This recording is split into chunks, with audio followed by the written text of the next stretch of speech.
Okay, call to order our Community Development Committee meeting for February 9th. Who we have today is myself, Demond Mullen, our Commissioner Kip McFatrick, Commissioner Sandra Richmond, Township Committee members Paul Patel, our Director of Code Enforcement, David Elzer, Director of Public Works, our Township Engineer Jim Hirsch, and also as Township Solicitor Alex. All right, so we will move on to any public comments, non-agenda items. There may have been a resident who wanted to make a comment. Jay, Commissioner Silverman. Oh. No, his resident. I'm not sure if his resident came.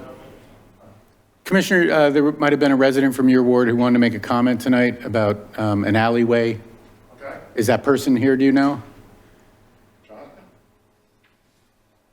Okay, maybe they did not attend. Thank you. Sorry for the interruption. We will move on to the approval of the meeting minutes. No changes. Okay. So we will move that. We will approve. Minor change, the environmental advisory. The first line talks about the tree giveaway. Oh, sorry. We're going back to the approval of the minutes. Sorry, what was that part? Yeah. So the first line for the Environmental Advisory Council, it talks about tree giveaway, and Octorara is spelled wrong. It should be OC. They put a U in it, and so first line under EAC talks about a tree giveaway, and it should be OCTORARO.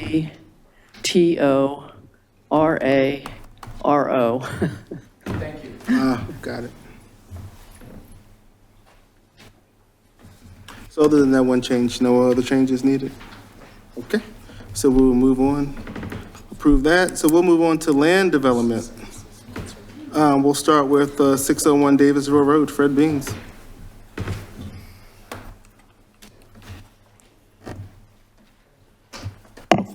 Hopefully I can get this to work quickly.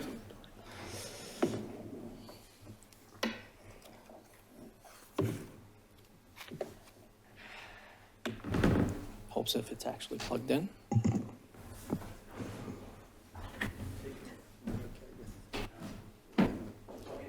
I'm plugged in, yeah. And I'm happy to get started if you all would like. I know you have a long agenda. Yeah, we can get started. So good evening, everybody. Rob Lewis from Kaplan Stewart. I represent Fred Beans, who is the equitable owner of the property located at 601 Davisville Road. With me this evening to my right is Bob Jordan, our civil engineer from Woodrow and Associates. The members of the committee may recall that back in October, we first presented an application for a conditional use approval related to this property and Fred Beans' proposed renovations and reuse of the building. We all set? For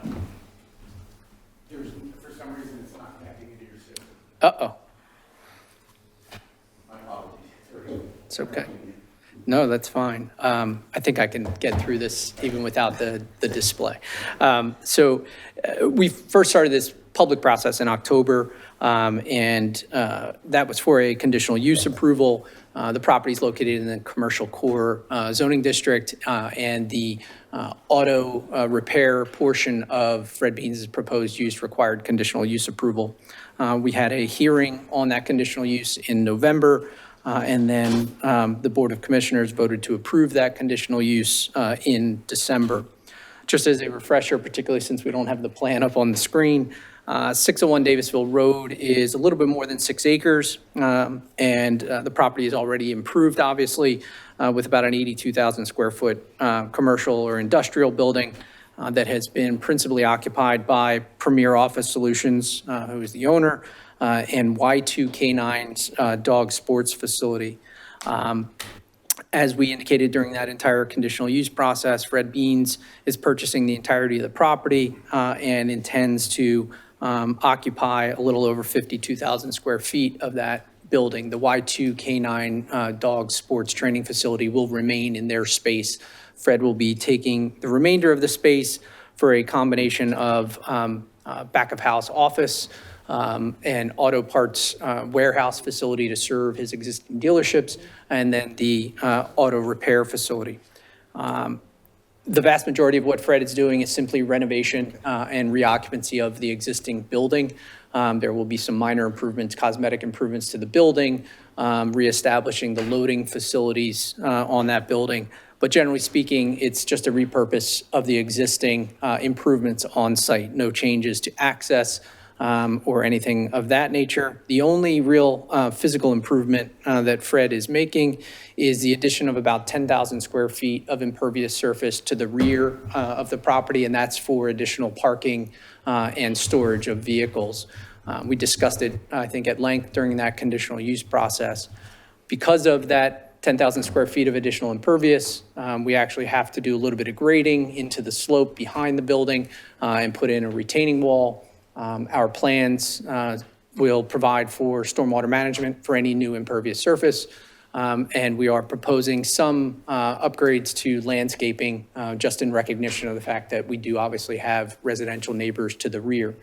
There's very substantial existing vegetation between us and those neighboring properties, but atop the retaining wall that is necessary for that additional parking, we're doing a combination of privacy fence and evergreen screening along that wall.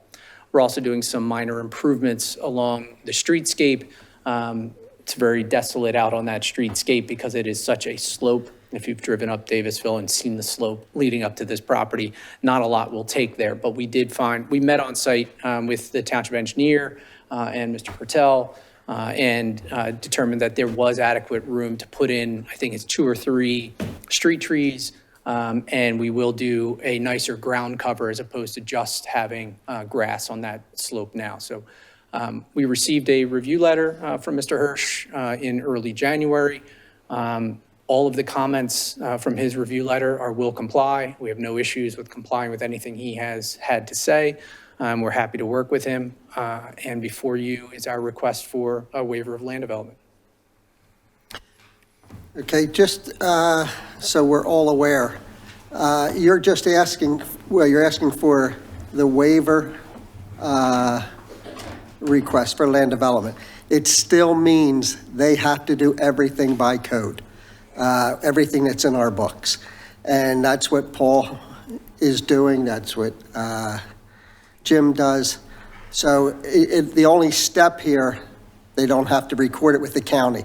And we're talking some extra parking spaces. It's the only thing. You're not building buildings or anything. So I just say for myself, I'm okay with it. You've upgraded from what the first meeting was, from what I went through with Jim, with the landscaping part of it and all. So they still have to comply. If there's a waiver, they do have to come in back to us.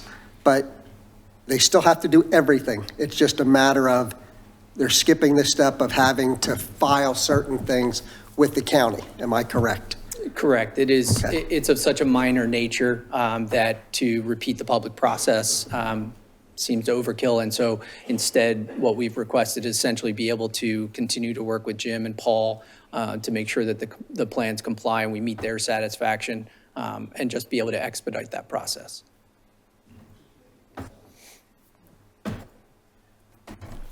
I didn't have anything as well. I'm okay with the waiver request. So we can move this. We kind of move forward? Okay. Great.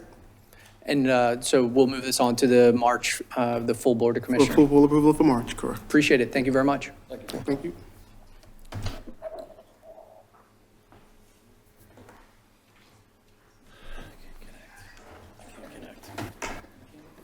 All right, so we'll move on, yeah. What? Did you say there was an executive session? Okay. Yeah, Pat, just so he hears it. what announcement? We met in executive session before the meeting today. Prior to this meeting. All right, so we'll move on to 3930 Commerce Avenue, land development waiver request. Good evening. Joseph Consul on behalf of the applicant, Rias Bright Futures Academy LLC, who is the equitable owner of 3930 Commerce Avenue.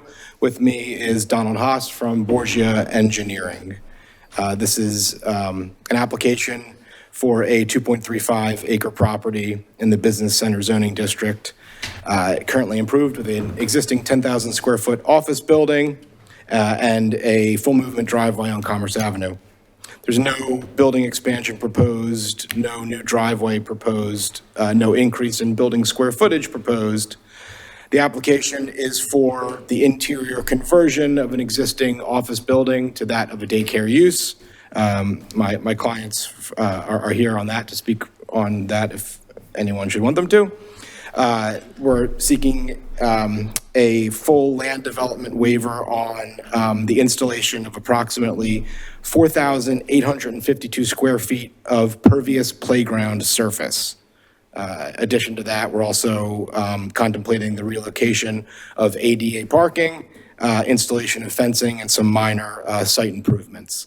So we're here requesting a waiver from the development review and the traffic impact study. Okay, as far as your, we'll call it project, the main thing is 500 square feet. You're putting a plastic mat per se over top of what's there to make it a playground. Correct. That's what it is. And that area is generally actually parking lot today. Right. So yeah, there's no increase in impervious or stormwater runoff.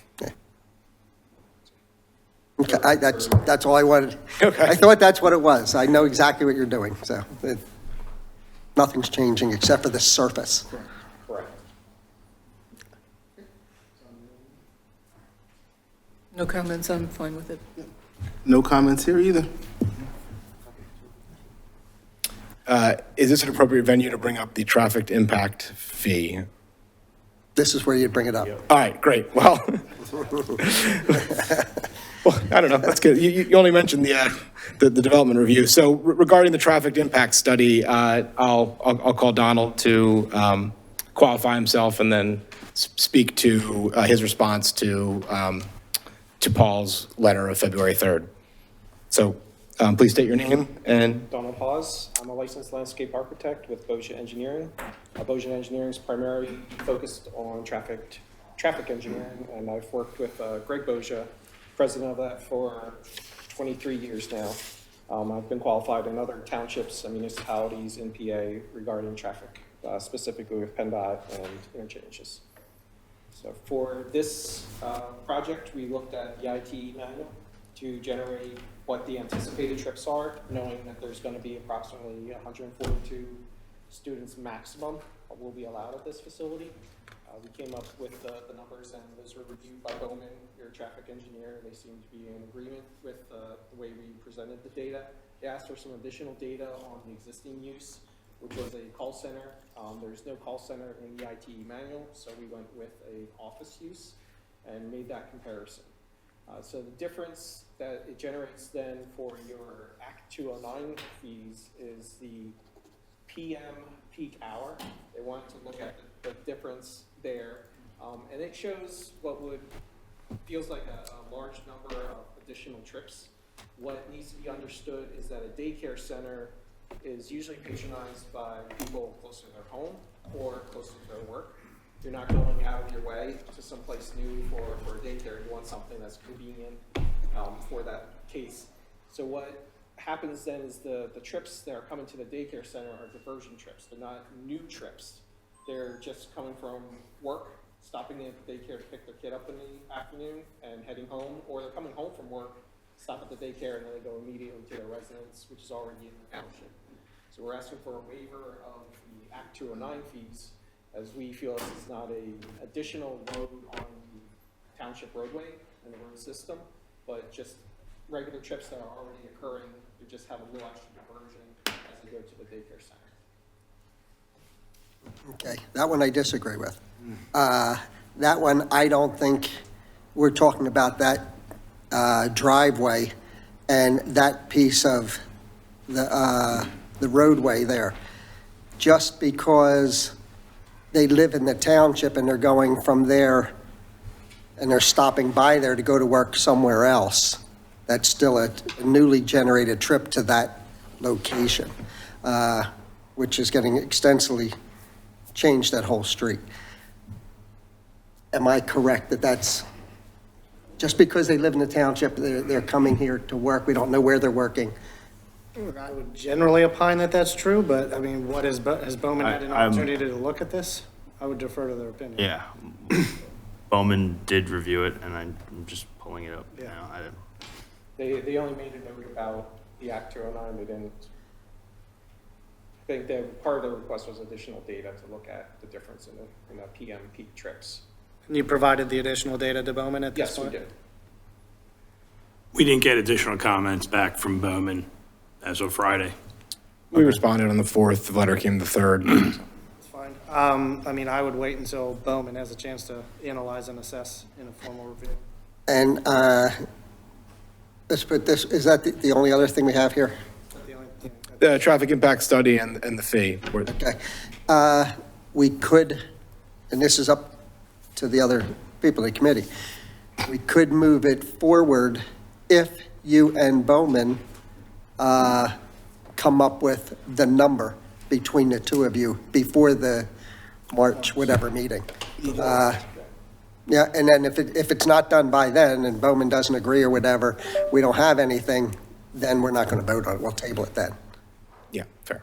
But I want to know what Bowman says, if there's additional trips and how much money or whatever. They dictate it for us. I'm fine with that. I agree with your insight about the trips. It doesn't mean that because somebody is coming home from work, that they are going to that specific location. And I do see that as an impact to that location, the traffic in that location. So I would like to see what Bowman has to say. Yes. Is that okay with you then? It You is. work it out with Bowman and they'll tell you what the number is, a decrease or, who knows? So, and then, but we will put it on the agenda for a vote. For a vote, yes. It's just a matter of Option to table if it. they have to agree to our engineer. Is that okay? Yes, Okay. And that's it? That's all you're asking for tonight? that's all, yes. Okay. Thanks. Yes, let's go. Okay, so we'll move on to new business. 300 North York Road, Spotless Brands Car Wash Sketch Plan.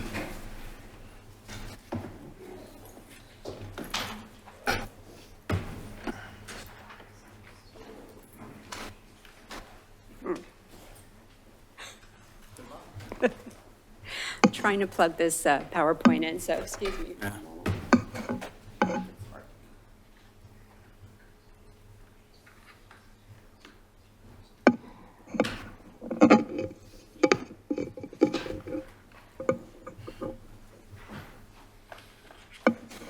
Alex, you wanna- It's not fitting in. Thank you. Hopefully it.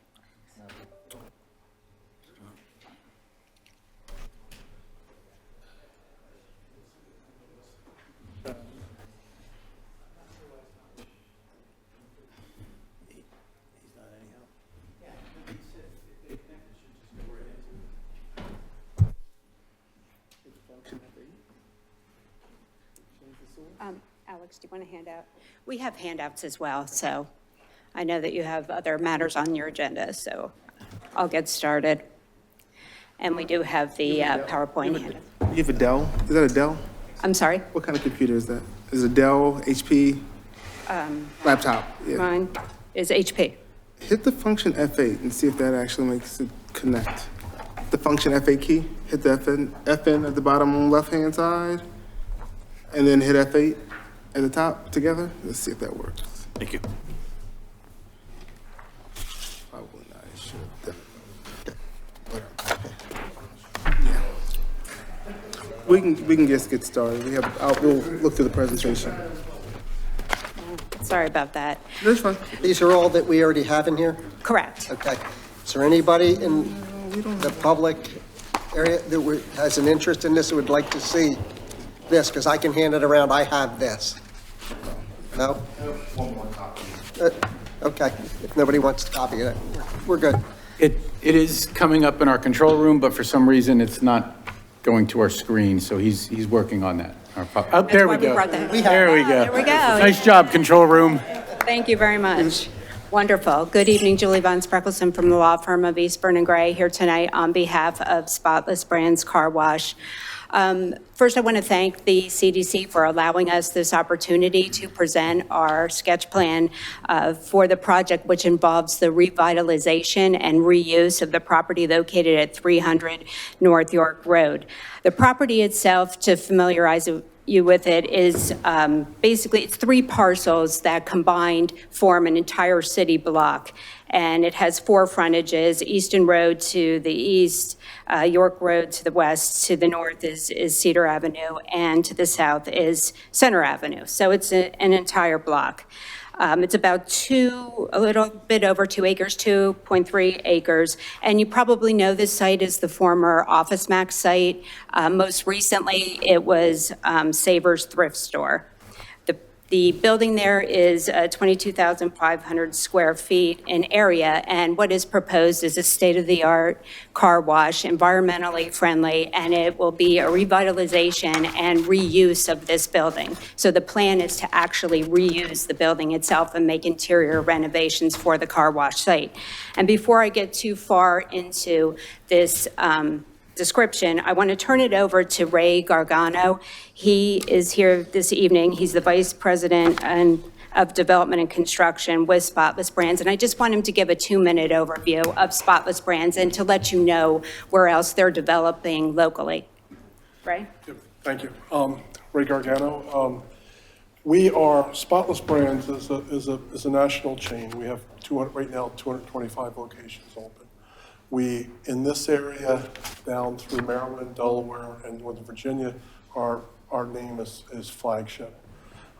We are developing also, we have a large chain out west, which is called Cobblestone in Denver and Phoenix, and a couple smaller ones in Ohio and in Oklahoma.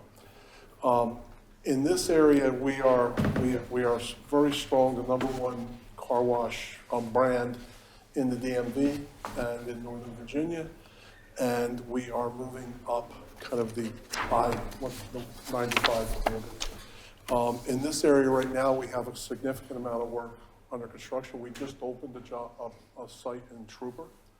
On Wednesday, we're opening a full-service location, which is very similar to the one we're showing you tonight in Phoenixville. It is also a repurposed building. It's an old Rite Aid that we've taken and turned into a full service, which you'll see here, the difference between the levels there.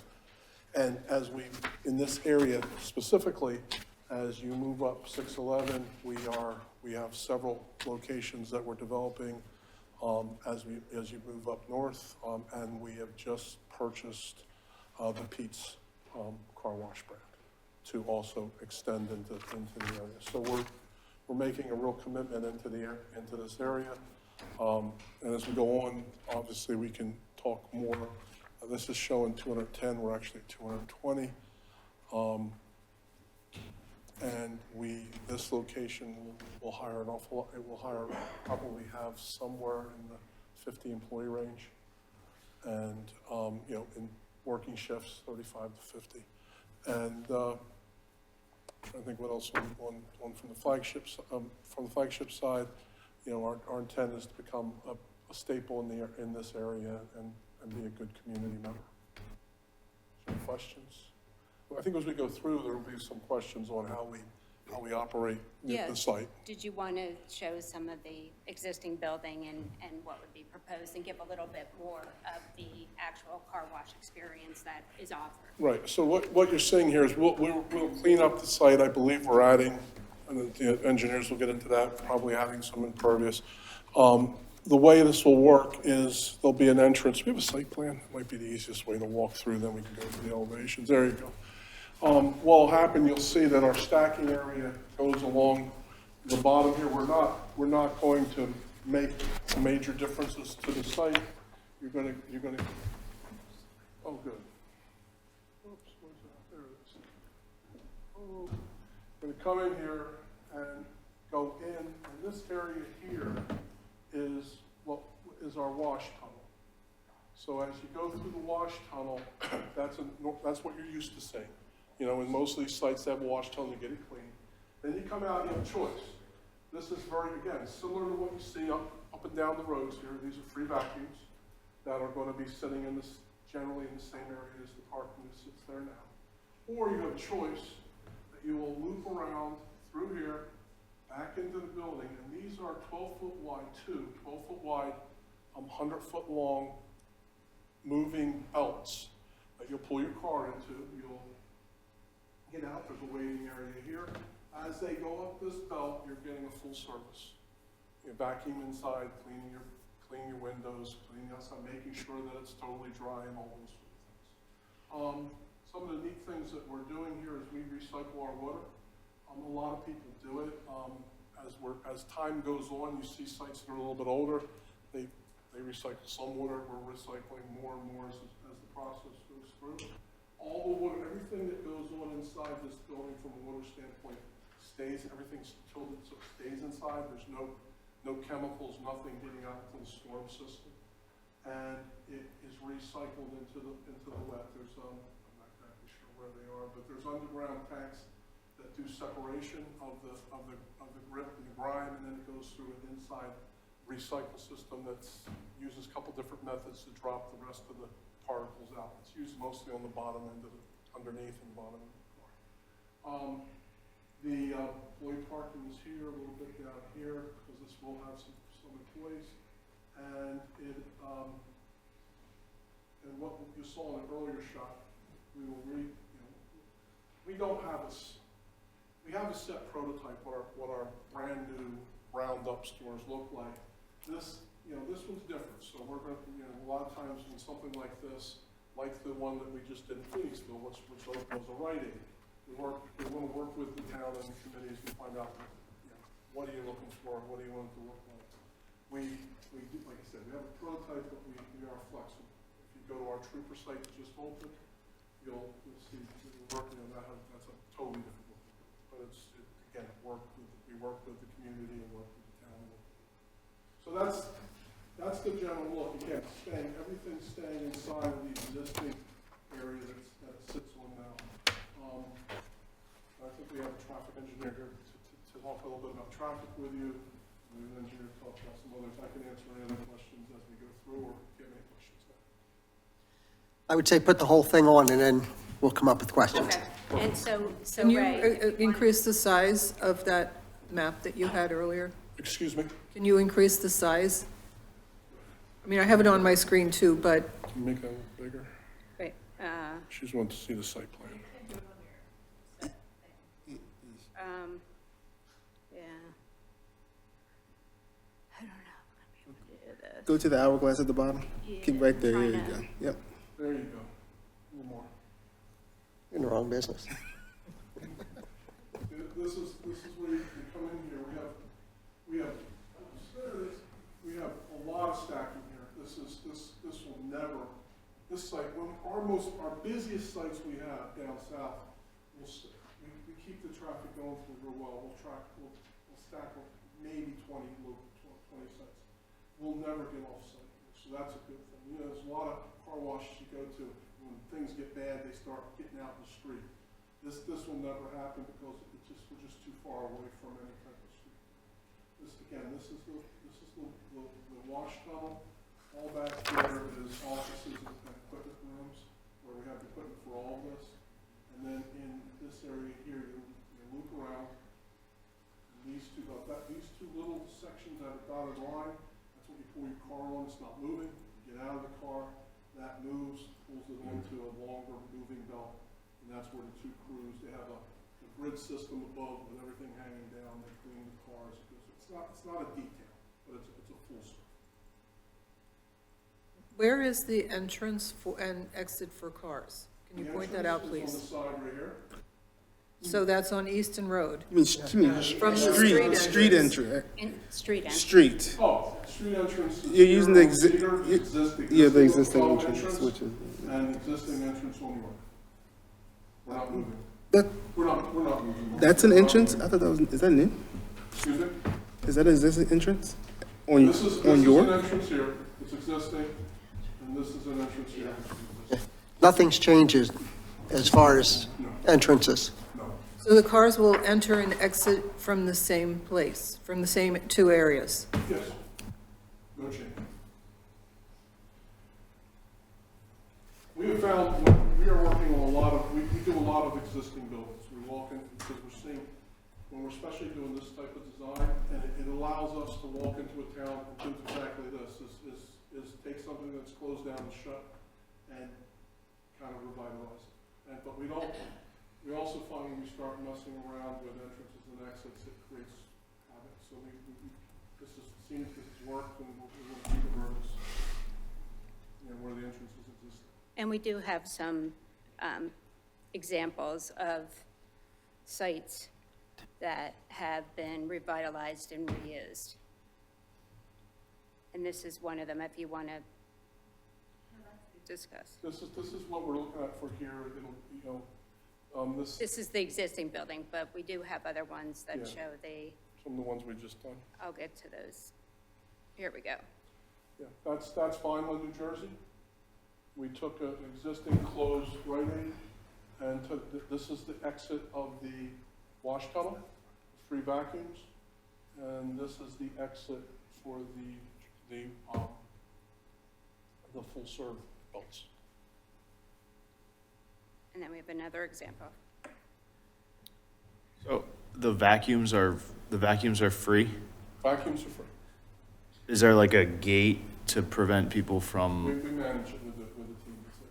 Okay, because like most of the ones I've seen, you drive through and you don't get to the vacuums until you've paid and driven through. This allows. If somebody wants to sneak in there and get a free vacuum, I imagine it happens once in a while. But for the most part, we have the team, the way it's set up, there are people are on the section where you pay for the wash, where you're a member and your little sticker lets you go in for free.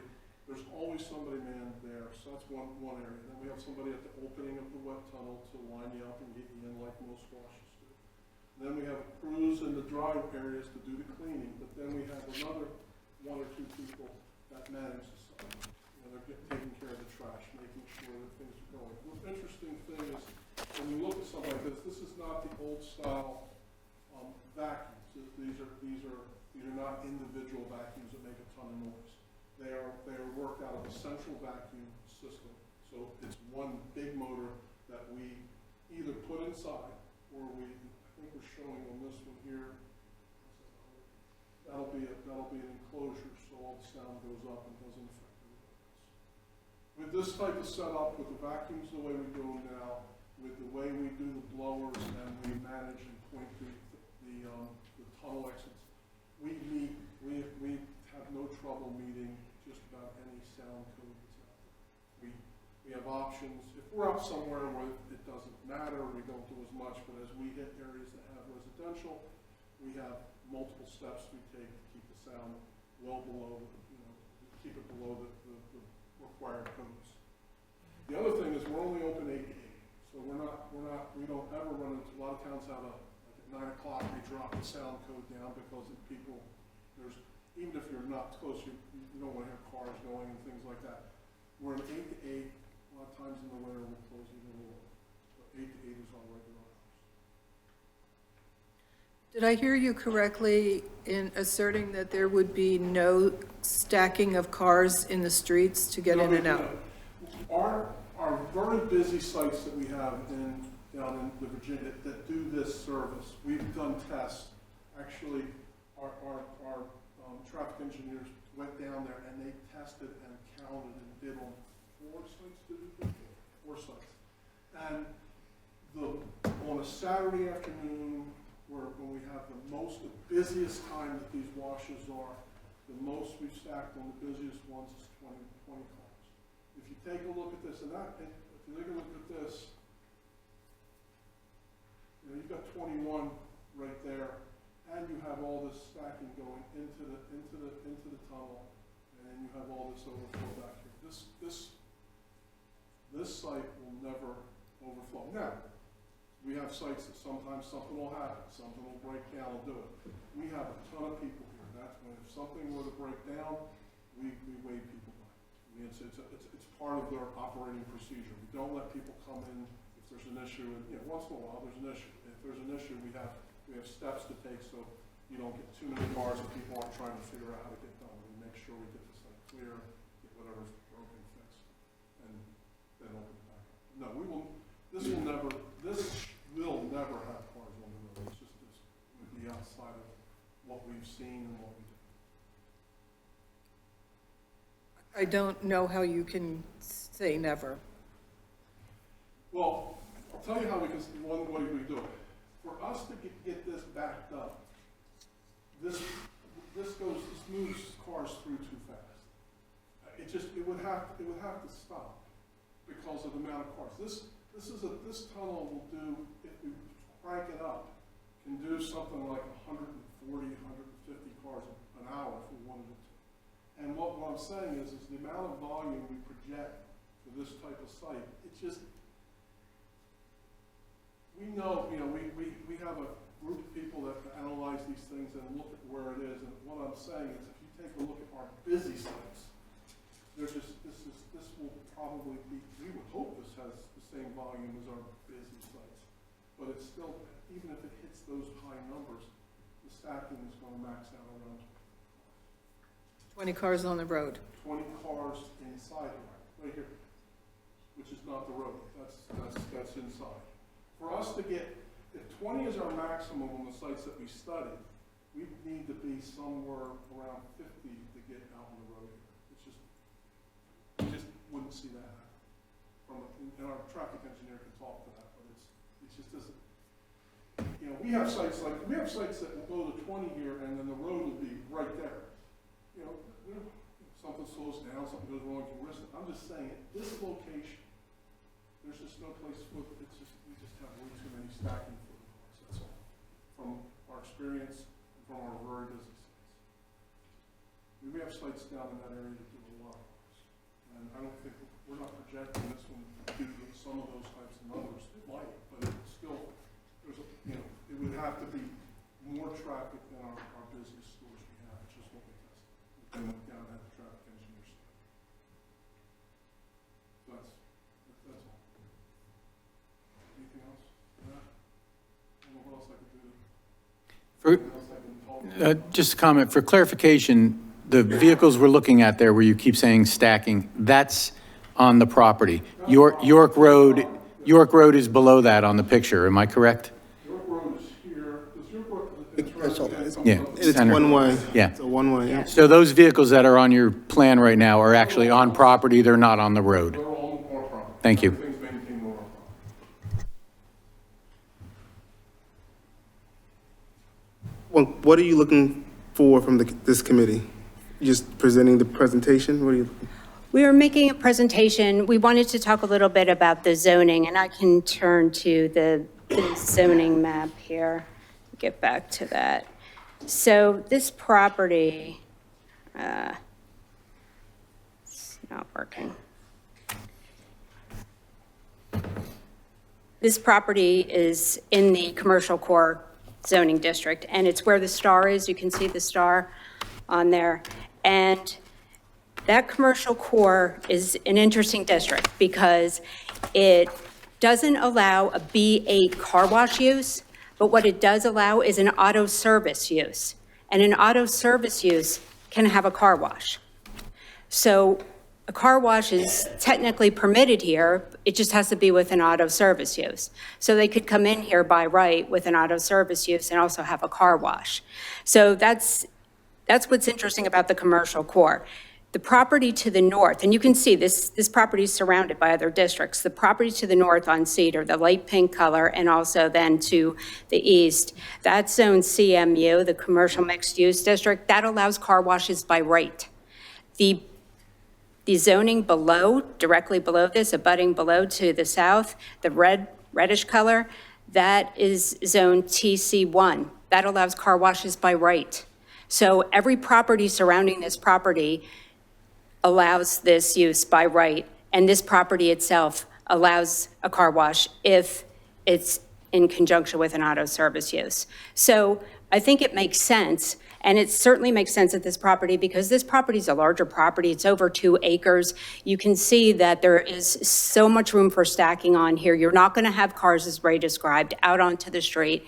We're looking to revitalize this site. I mean, right now, this site, you've seen it. It was the former Office Max, and now it's a Savers Thrift that's been vacant for quite some time. So we're trying to adaptively reuse this and revitalize this site. And we think that this use will do so, and we're going to spruce up the building. Here's some pictures of the existing building elevations to the left, and then to the right, some proposed architectural elevations. It's very, low key. It's not the bright neon color car wash. It's a very low key kind of earth tone colors, and it really fits in, and it's really going to make it a nicer look at this site.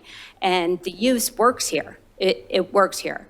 So we're just looking to see if we can get some support from the CDC in moving this forward to either, there's different options. There's rezoning to the CMU, since this property abuts the CMU. It certainly wouldn't be spot zoning. It would be keeping in character with the neighborhood. So that's one way to do it. There's also an interpretation from your zoning officer that a car wash use is permitted in this district, because it is, if it's an auto service use. So that's, what we were looking to discuss. And we do have a traffic engineer here if you have any questions with regard to trip generation or traffic. We also have our civil engineer here who can talk to you more about the plan itself. But again, this was a sketch presentation, just basically to talk about the use, to see if this is some, use that this board could support in moving forward.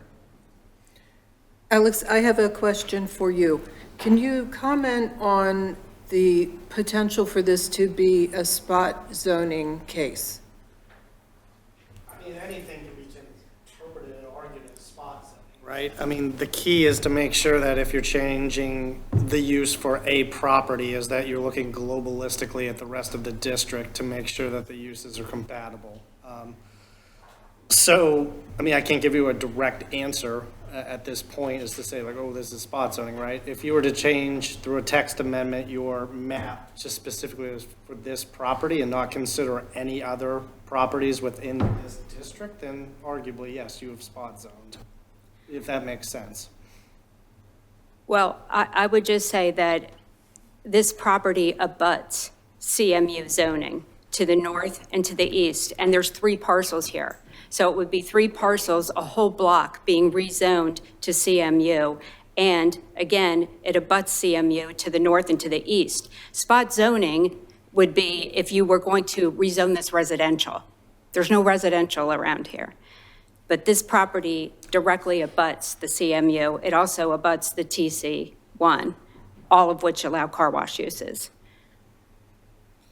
So I would argue, contrary, respectfully, to your solicitor, that this would not be considered spot zoning.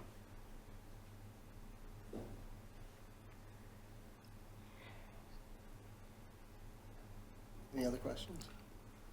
I don't have any other questions at this time, no. I would just say I'm against it for the fact that we've done everything we can to get auto uses out. I thought we didn't have any automobile stuff in TC1. We've been trying to a lot of this is rezoned. It was just done over the last 3-4 years through our planning commission and stuff. I just don't think that it looks good in the downtown for what we've been trying to do. I like the product.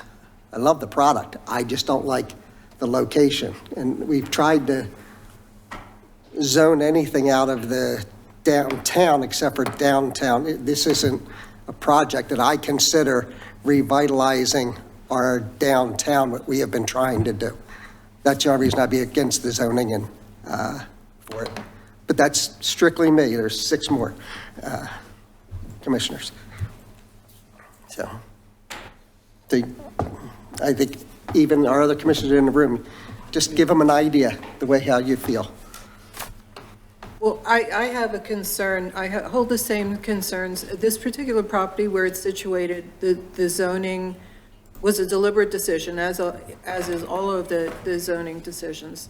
Where it is situated on York Road in Easton, in that corner, it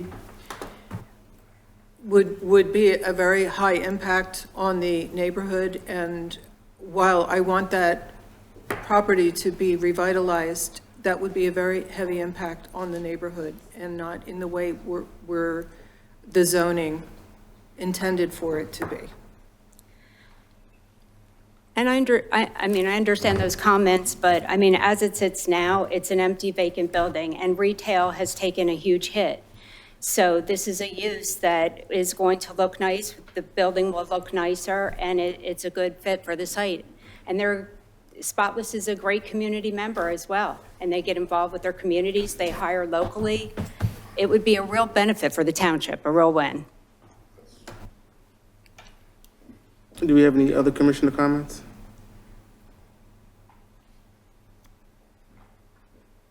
Public. Other comments?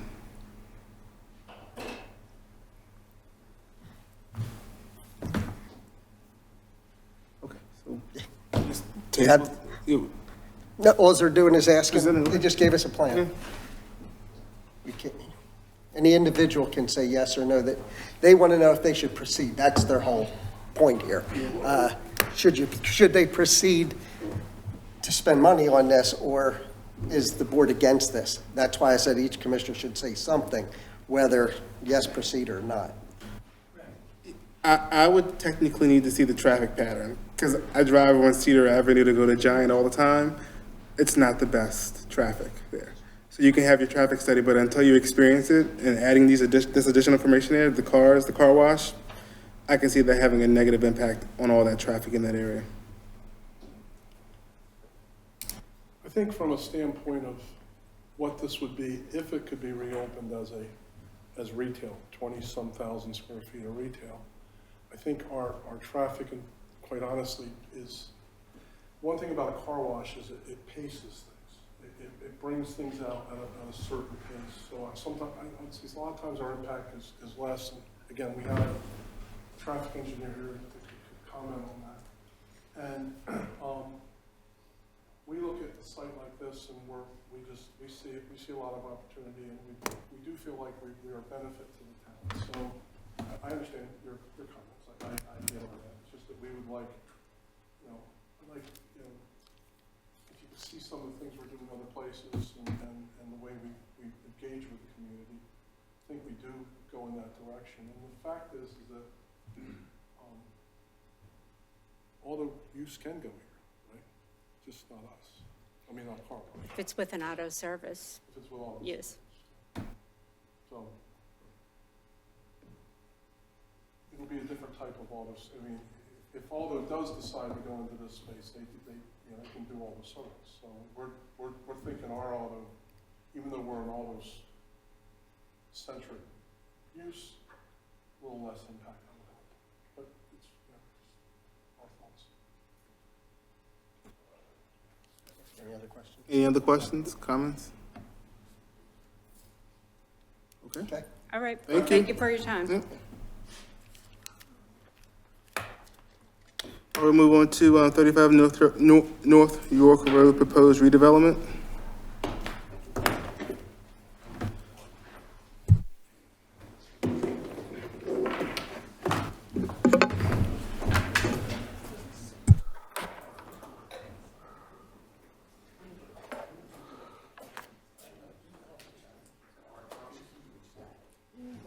Thank you.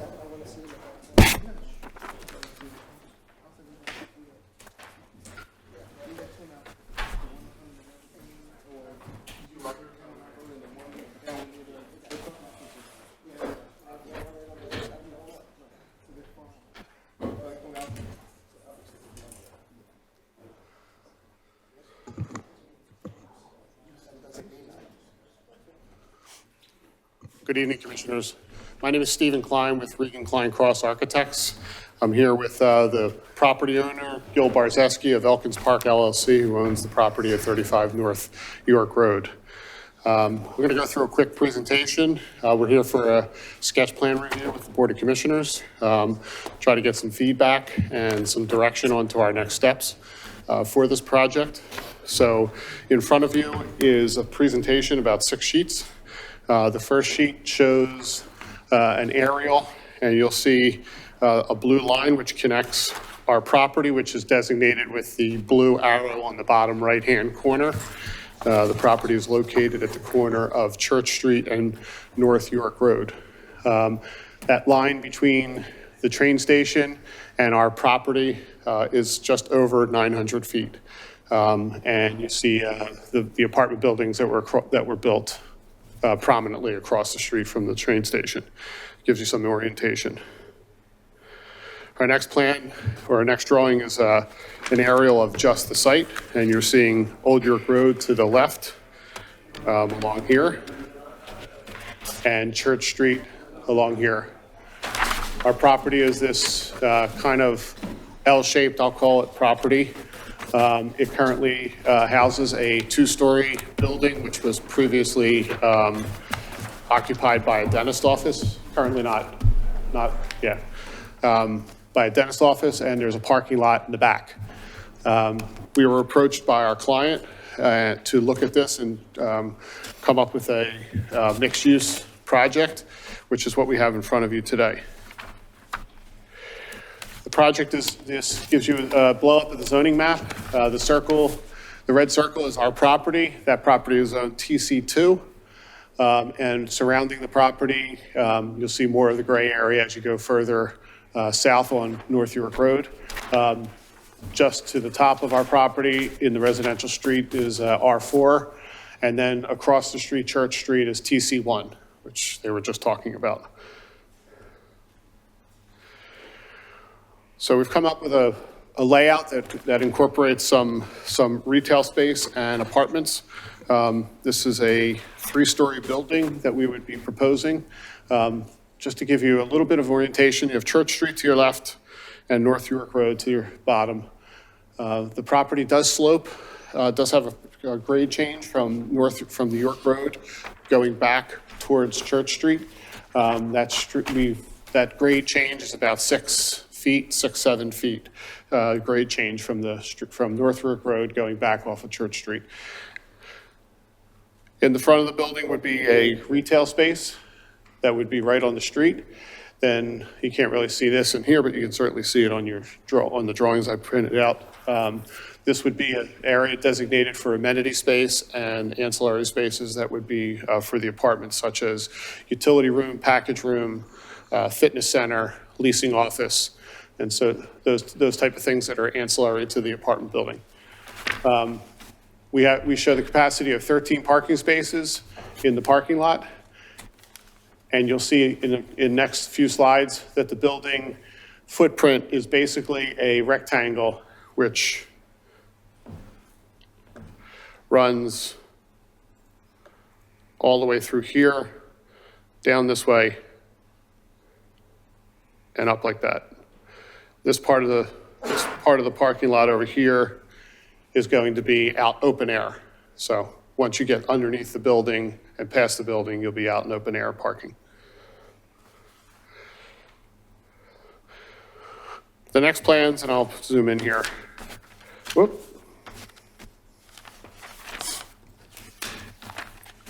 So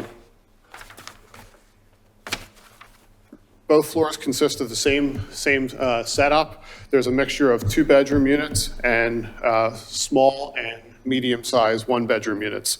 The 2-bedroom units are the blue units that would be in the front. Those would be just about 1,000 square feet.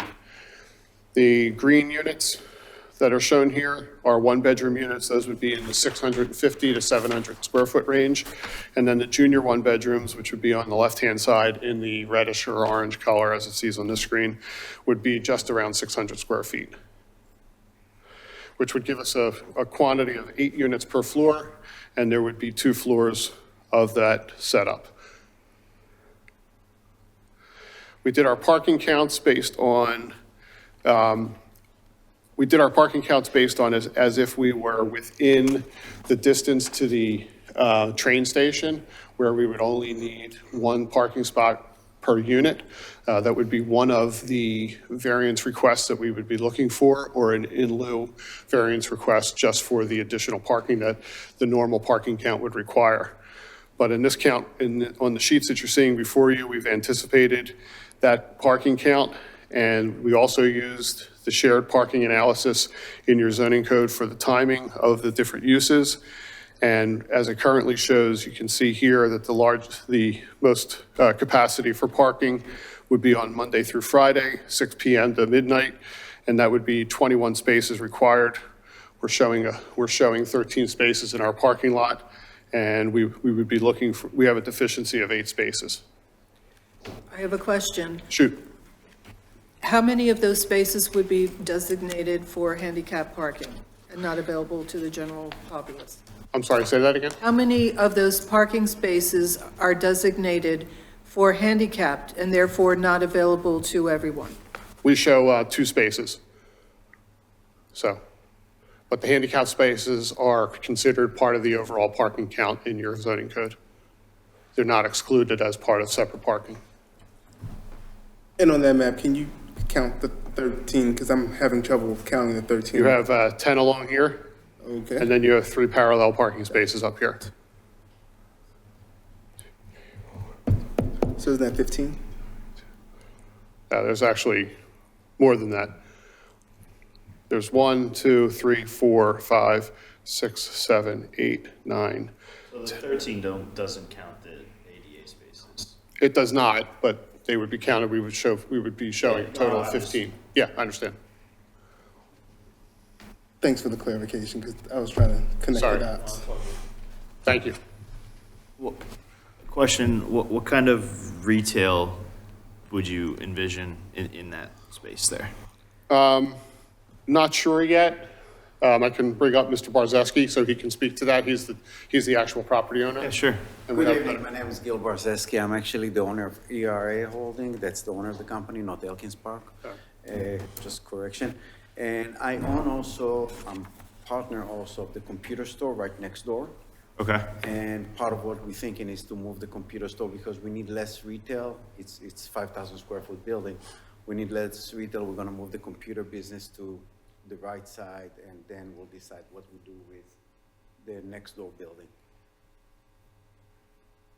That property he's talking about is at 37 North York. That's on the other side of Church Street. Oh, okay. So that's part of the consideration. It's gonna be some professional service. Okay. Thank you. So the assumption is during the daytime, when people come to this retail shop, they're going to park in the residential parking lot. Correct. That's currently what happens now with the dentist office. The parking is behind the building. But this is the dentist office. Now you're talking about retail in addition to residential. So you're not really Yes. comparing apples to apples. I'm sorry? You're not comparing the same thing. 'Cause this No, is I'm just talking about the juxtaposition of the parking Yeah. to the use. Yeah. That's all I was talking about. Yes, I realize the overall scope of the project, or the property has changed. I agree that. Oh, there was one more slide. This slide shows a cross-section of the building along Church Street. To the right of the drawing is North York Road, and you're going uphill on Church Street. You can see where the parking would be accessed off of Church Street. Currently, we're roughly in the same location where the existing parking lot for the dental office is located, and then the apartment floors would be above that. And there would probably be an accommodation for access to the retail space from the parking lot through the building.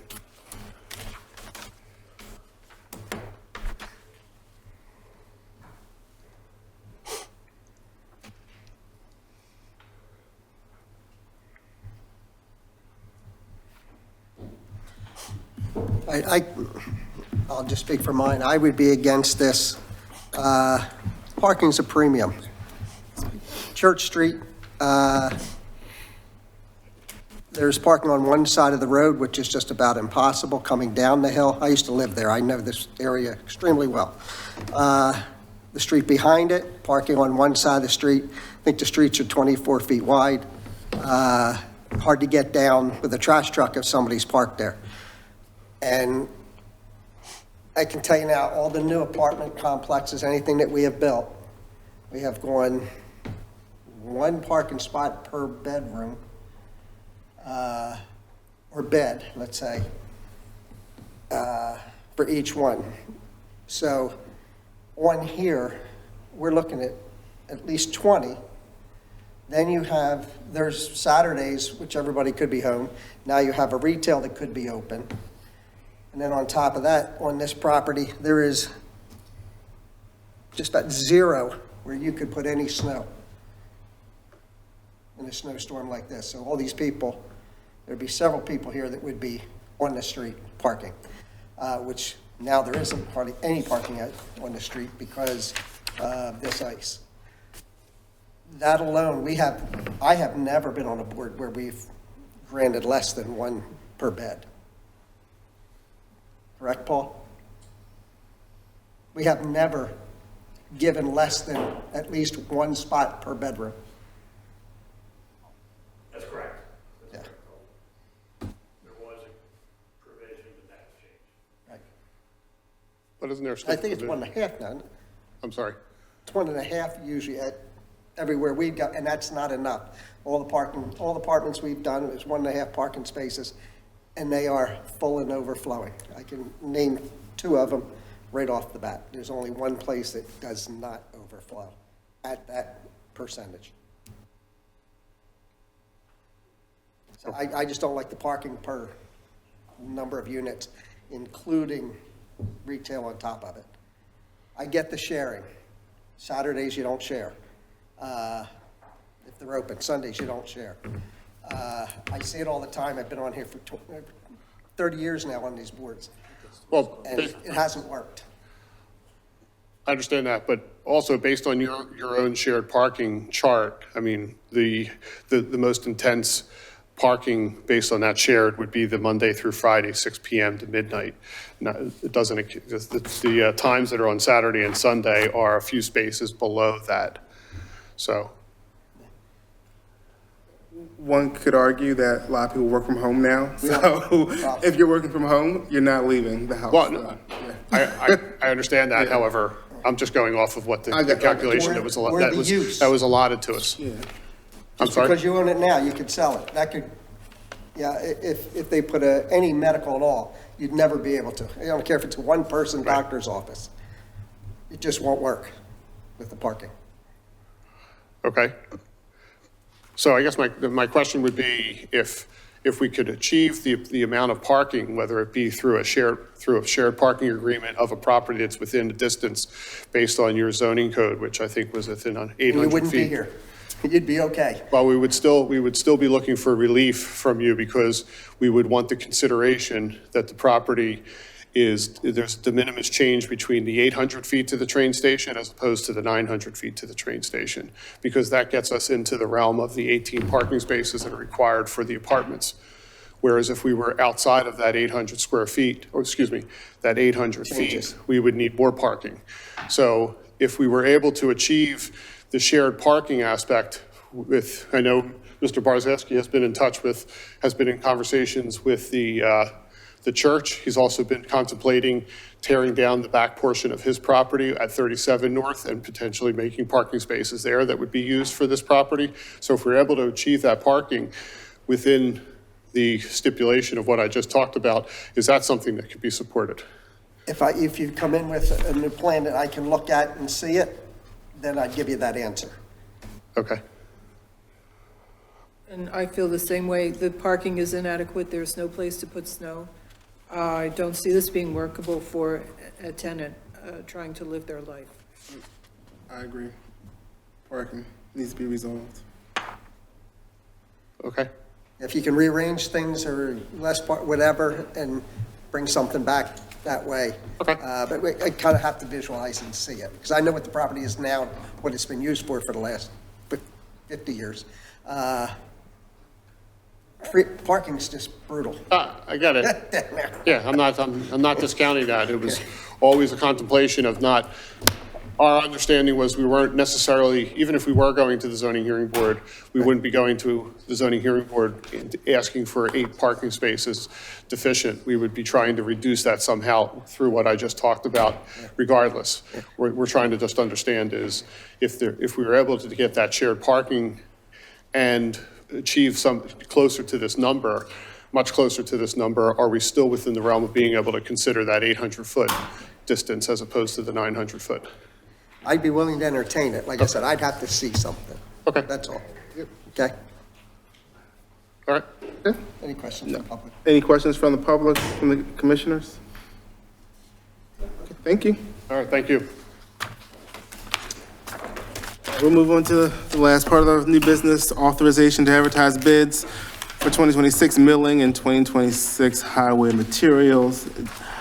So Dave, you want to give your 2 cents on this? Yes, I'd like to give permission to advertise, to put out to bid the highway materials, which is the 9.5 millimeter asphalt and the full length milling, 1.5 inches to 2 inches for the roadways that were designated for the 2026 paving program.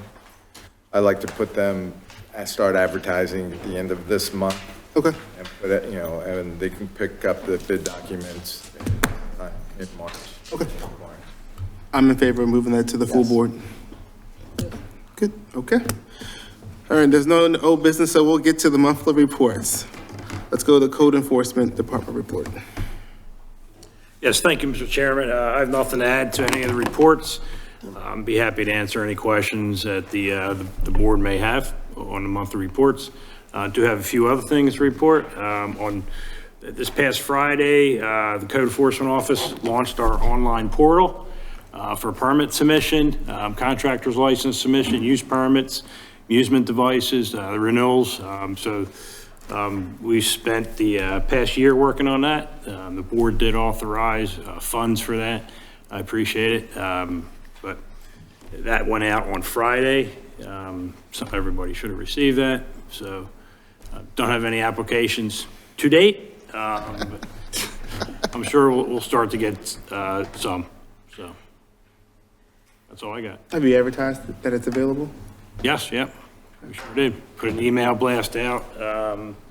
It's actually going out in our newsletter this spring. Yes. So, yep. Okay. Live Friday, the 6th. Cool. Okay, so we'll move on to, you guys have any questions? Nope. No? Okay, so we'll move on to Public Works report. Thank you.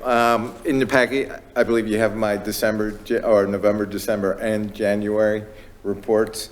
I have one comment to make. The recycling worksheet for January. I just got the total invoice yesterday, and the reports were, or Friday, and the reports were in already. Actual cost of single stream for the township for January, let me find, I just lost it. I had 8,000, which was December's cost. January's cost is, here we go, $6,635. Okay. Thank you for that. Any questions? I don't have a question, I just have a comment. I love it when I get home 34 hours straight time after a snowstorm and see on Facebook, everybody's complaining they didn't do the whole road. They didn't do this, they didn't do that. I was out for 35 hours. I know our township employees were out for the same, that entire time. That includes everybody, not just police, because they're always out. But all the employees here, it was a very tough storm. I just want to say thank you to them. It was so tough. Other townships ran out of salt. It's just when you get sleet and freezing rain on top of it, it's just really hard to move. And do not run into a snowbank that has been piled up because it will destroy your car. I saw 2 of them already that hit a snowbank, a truck, and just destroyed it. So that's how hard it is. It took how many hours just to do in front of Burger King? One small block was hours and hours just to get to the curb following it. And we have, everybody complains they didn't get there. I don't think people realize we have over 200 miles of street in Upper Moreland. 20 plow trucks, if that. You're not running 60 miles an hour. You're running 15, hopefully. And it takes a while. And try and stay up that long and be focused with a plow on your truck, that you can destroy things. They did a great job staying out there. Please let them know. Thank you, Dave. We'll move on to an engineering report. Thank you. Our engineering report and landscape architects reports are in your packets. I don't have anything to add, but would be more than happy to answer any questions.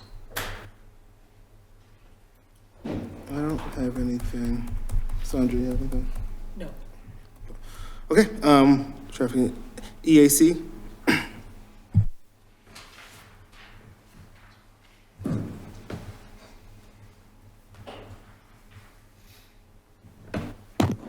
Tall people tonight. At our January and February meetings, we started planning for Earth Day, which will be April 25th from 10 to 1:30.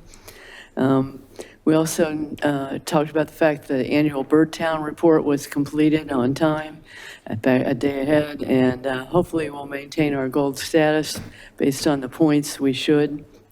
We'd also like to do some things for next year, which is now. We'd like to make people more aware of how important it is to keep outdoor lights off during the fall and spring migrations. Also make people more aware of actually window collisions and birds, and also just how incredibly devastating cats are to birds. They kill literally millions and millions of birds every year.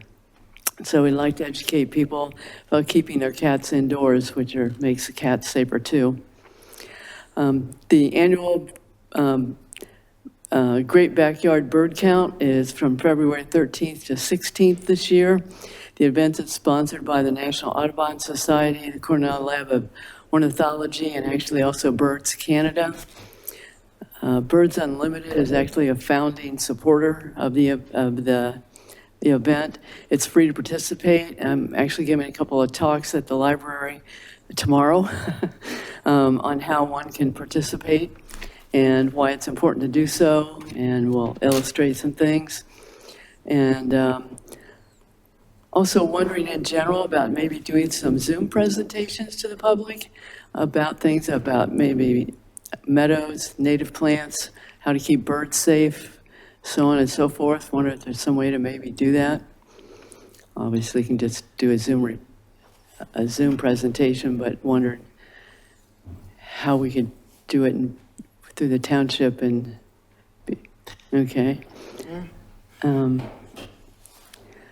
Also, we would really like to have a free tree giveaway. And we had that kind of happening in the works, and then we're informed we can't use public money for that. However, a number of townships around us do that.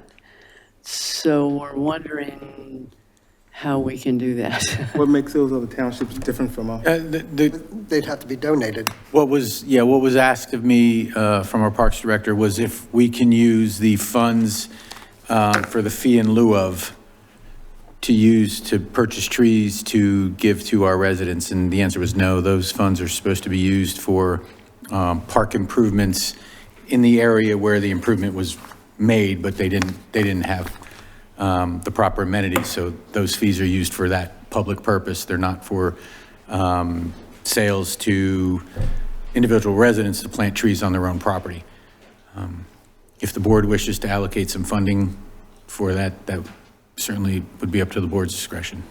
And you said the trees are donated, that's how Abington and Upper Dublin? No. I don't know. That would be my first thing. They actually spend some outrageous amount of money. I believe it was $50,000 last year. And obviously, it's a larger township, but they've done free tree giveaways over, for a number of years, and they spend a lot of money on it. And I guess we also have money, not just in lieu of fund, but tree money, 16,000, I would, That's the money that is allocated from the fee in lieu of money, I believe, to plant trees in parks in certain areas. Looking for John to see if he's here. We get in lieu of money, but we give the parks a certain amount of that to plant trees in our parks. That's correct. Like 15,000, it used to be 8,000. yeah, it was doubled, I thought, to 16. Yeah, now it's up to, I think I asked for 15, Yeah. but they have to be planted in our parks. So all of that money is from the in lieu of fund? That's correct. Okay. So is there any way we can allocate a couple thousand? Well, so again, It's a legal issue, I don't know. What are you proposing? Are you proposing to take a couple of thousand out of the money the developers are paying in lieu of I planting don't trees care on where it site? comes from. the question was, the fee in lieu of account that the developers pay is to be used for recreational services in the area. Pretty much untouchable, right? And that's what we've been using it for. The question was asked of me by the Parks Director, can that be used to purchase trees to then donate to our our residents for their private land? And my answer was no. No, I also agree with that. I mean, it's basically restricted to your park properties. Is there a way for us to go and research with Abington and Upper Dublin and how they're funding this tree giveaway? They allocate money just for that every year. In their budget? Yes. In their So it's general. not the in lieu of? No, it is not. But can we get clarification? I can certainly speak to them to see if it comes out of the general fund. It does, I asked them. Okay.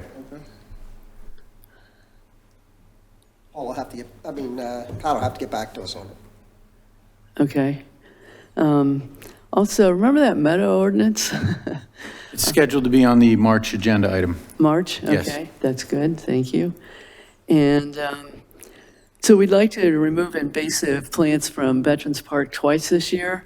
We were thinking our first event would be May 17th. Of course, we'll check that with Parks and Rec. And also, we would really like to have a Facebook page, because we are doing more events now where we want to announce the event. We also want volunteers. One of our events, it kind of came up, we had no way, if we had canceled the event, to let people know about that, really.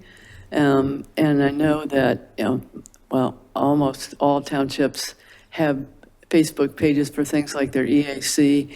And it's my understanding that our police department has one, and apparently so does our historical commission.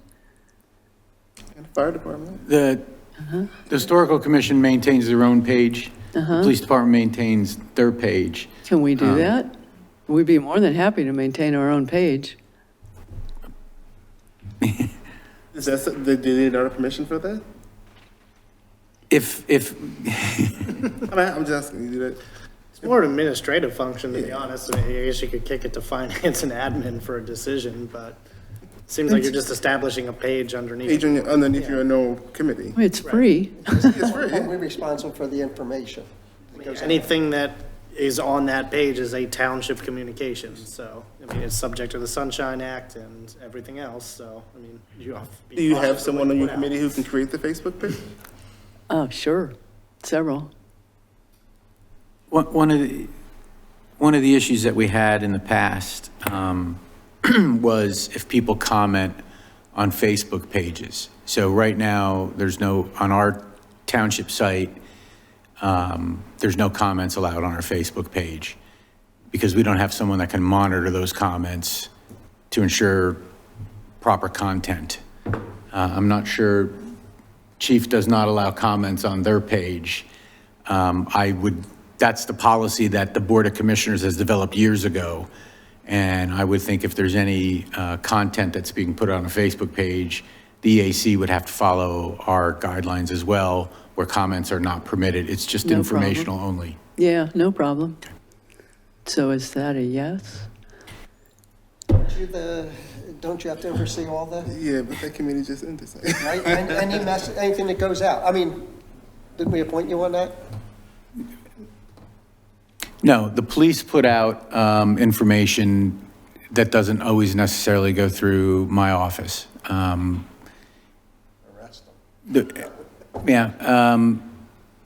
Not everything goes through the manager's office, no. The departments are able to send information, well, they send information up, we review it, and then we'll put it out. There used to be separate pages for each department. That was stopped. But, so yes, I guess the answer is yes, it all goes through our office. Yeah.